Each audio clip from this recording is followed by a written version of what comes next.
ಬೆಳಿಗ್ಗೆ 6ರಿಂದ ರಾತ್ರಿ 10ರ ತನಕ ಯಾವುದೇ ಶಬ್ದ ಮಾಲಿನ್ಯ ಆಗದೇ ಇರೋ ರೀತಿಯಲ್ಲಿ ಇರಬೇಕು ಅಂತ ಇದೆ. ಮಾನ್ಯ ಸಭಾಪತಿಗಳೇ, ನನ್ನ ಮನೆಯ ಹಿಂದ್ಗಡೆನೆ ಒಂದು ಮಸೀದಿ ಇದೆ. ನನ್ನ ಮನೆ ಹಿಂದ್ಗಡೆನೆ. ನಾನು ಬೆಳಿಗ್ಗೆ ಬೆಂಗಳೂರಿಂದ ಶಿವಮೊಗ್ಗಕ್ಕೆ ಹೋದರೆ 4:15 4:45 ಶಿವಮೊಗ್ಗಕ್ಕೆ ಹೋಗ್ತೀನಿ. 4:45ಗೆ ನಾ ಮಲ್ಗಕ್ಕೆ ಹೋದರೆ ಶುರು ಆಗುತ್ತೆ ಆಜಾನ್. ಯಾವ ಮಟ್ಟಕ್ಕೆ ಸೌಂಡ್ ಇರುತ್ತೆ ಅಂದರೆ, ನಮ್ಮ ಮನೆಯಲ್ಲಿ ನಮ್ಮ ತಂದೆಗೆ 86 ವರ್ಷ. ಈಗ 86 ವರ್ಷ. ಆ ಸೌಂಡಿಗೆ ಎದ್ದು ಕೂರುವಂಥ ಸ್ಥಿತಿ ನಮ್ಮ ಮನೆಯಲ್ಲಿದೆ. ಸುತ್ತಮುತ್ತ ಇಲ್ವಾ? ಸುತ್ತಮುತ್ತ ಇರೋವಂಥ ಮನೆಗಳವರು ಬಂದಿದ್ರು ನಮ್ಮ ಮನೆ ಕಟ್ಟಿದಾಗ. ನಾನು ನಿಮಗೆ ನಾ ಹೇಳೋದು, ಇದಕ್ಕೆ ಒಂದು ಕಂಪ್ಲೇಂಟ್ ಕೊಡಿ ಅಂತ ಹೇಳ್ತಾರೆ.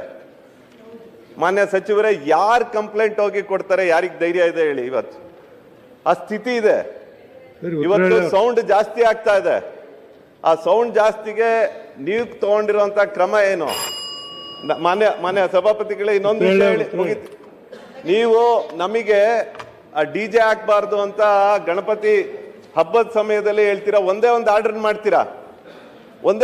ಮಾಡ್ತೀರಾ. ನಮ್ದು DJ ಎಲ್ಲ ಕ್ಯಾನ್ಸಲ್. ಯಾರು DJ ಹಾಕ್ತಾರೆ ಅದನ್ನೆಲ್ಲ ಜಪ್ತಿ ಮಾಡ್ತೀರಾ. ಇಲ್ಲಿ ಜಪ್ತಿ ಮಾಡಕ್ಕೂ ನಿಮಗೆ ಧೈರ್ಯ ಇಲ್ಲ. ಅವ್ರಿಗೋಗಿ ರಿಕ್ವೆಸ್ಟ್ ಮಾಡ್ತಾರೆ. ಮಾನ್ಯ ಸಭಾಪತಿಗಳೇ, ಹೋಗಿ ಮಸೀದಿಗಳಲ್ಲಿ ಹೋಗಿ ದಯಮಾಡಿ ಸೌಂಡ್ ಅನ್ನ ಜಾಸ್ತಿ ಮಾಡಬೇಡಿ ಅಂತ ಇವ್ರೋಗಿ ರಿಕ್ವೆಸ್ಟ್ ಮಾಡ್ತಾರೆ ಪೊಲೀಸರು.